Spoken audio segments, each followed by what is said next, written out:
2548 divided by 7 చేయాలి.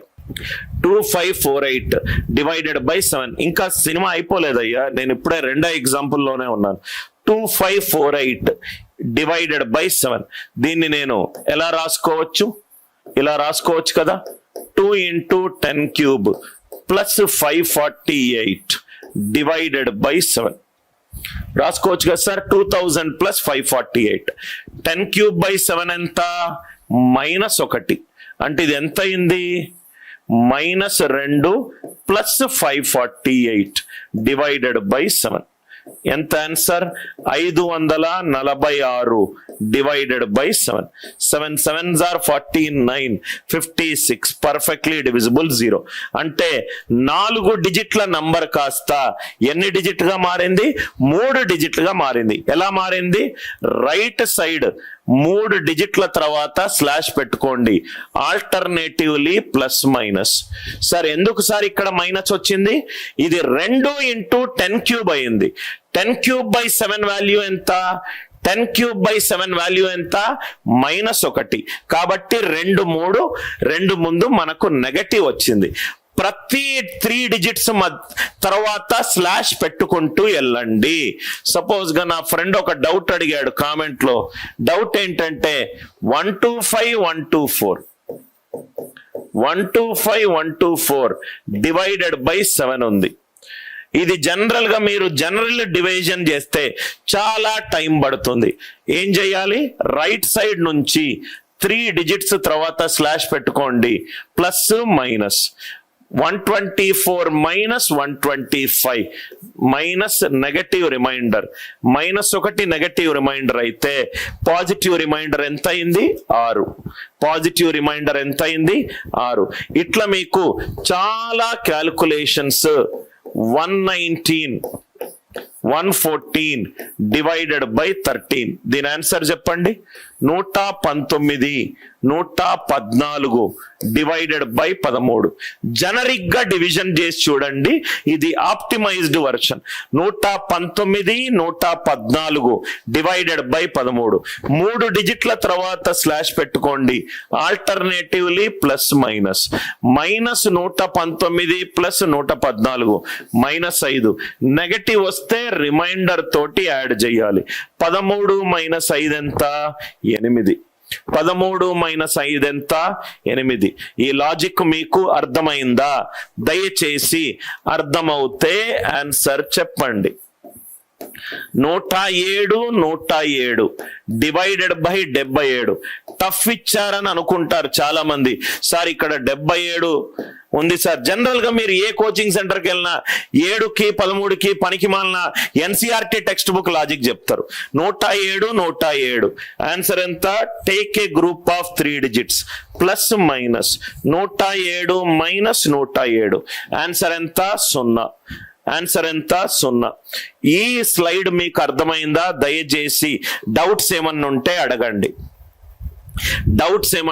అడగండి. మన క్లాసులో ప్రతి చాప్టర్ లో కాన్సెప్ట్ లెవెల్ బేసిక్ నుంచి స్టార్ట్ అయ్యి అడ్వాన్స్డ్ వరకు ఉంటుంది. మీరు మీరు ఏ టాపిక్ వైజ్ ఏది అడిగినా కానీ వరుస పెట్టి ప్రాబ్లంలు క్రియేట్ చేసుకుంటా, దానికి కాదు దానికి మించిన డౌట్ కూడా లైవ్ క్లాస్లోనే క్రియేట్ చేసుకుంటూ మీకు కాన్సెప్ట్ ఎక్స్ప్లెయిన్ చేస్తాను.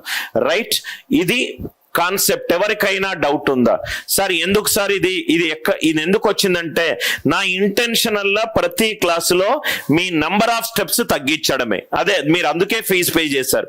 సో ఇక్కడ మీరు 7 13 ఉన్నది, తక్కువ 3 డిజిట్ల తర్వాత స్లాష్ పెట్టుకోండి. Plus minus 548 minus 546. 7 ఏళ్ల 49 56. 7 8 56. ఆన్సర్ అనేది పర్ఫెక్ట్ గా 7 13 తోటి డివైడ్ అవుతుంది. 7 13 తోటి డివైడ్ అవుతుంది. Yes Narendra, rights. ఓకే, నేను మీకు రూల్ చెప్తాను. రూల్ ఏంటంటే తెలుగులో మీరు రాసుకోండి సార్. ఓకే, ఫస్ట్ ఇంగ్లీష్ లో రాస్తాను. రైట్ హ్యాండ్ సైడ్ నుంచి గ్రూప్ ఆఫ్ 3 డిజిట్స్ తీసుకోండి. గ్రూప్ ఆఫ్ 3 డిజిట్స్ తీసుకోండి. Alternate add and subtract. First the plus అయితే సెకండ్ ది మైనస్. ఎందుకు సార్ అని అంటే 10 cube divided by 7, 10 cube divided by 11 అవన్నీ కూడా మైనస్లు వస్తున్నాయి. కాబట్టి దీన్ని మీరు మీకు అర్థమయ్యే భాషలో మీ నోట్స్ లో రాసుకోండి. మీకు అర్థమయ్యే భాషలో నోట్స్ లో రాసుకోండి. RHS అంటే రైట్ హ్యాండ్ సైడ్. సపోజ్ గా 123, 123, 123, 123, 123 డివైడెడ్ బై 143 ఉంది. క్వశ్చన్ చూడంగానే భయపడతారు. 123, 123, 123, 123 డివైడెడ్ బై 143. ఆల్రెడీ మనం డిస్కస్ చేసాం. 143 అంటే 11 ఇంటూ 13, 11 ఇంటూ 13. ఏం చేయొద్దు, group of 3 digits alternatively plus minus. ఇది క్యాన్సల్, ఇది క్యాన్సల్. ఆన్సర్ ఎంత? 0. ఆన్సర్ ఎంత? 0. ఆన్సర్ ఎంత? 0. ఏమైనా డౌట్స్ ఉంటే దయచేసి అడగండి. Any doubts that you got please ask me. ఎక్కడ ఒక చిన్న డౌట్ వచ్చినా, మీకు మైండ్ లో ఏదైనా డౌట్ వస్తే దయచేసి కామెంట్ లో పెట్టండి. Right? Any doubts are there, kindly ask me. ఈ ప్రాబ్లం క్లియర్ అయిందా? సపోజ్ గా ఇది ఉంటే ఏం చేయాలి చూడండి. 1 2 3 4 5 6 7 డివైడెడ్ బై 7 ఉంది. 1 2 3 4 5 6 7 divided by 7. Group of 3 digits, group of 3 digits plus minus plus. 561 7 plus 1 568 minus 234 divided by 7, divided by 8. Any doubts in any of these concept? Any doubts?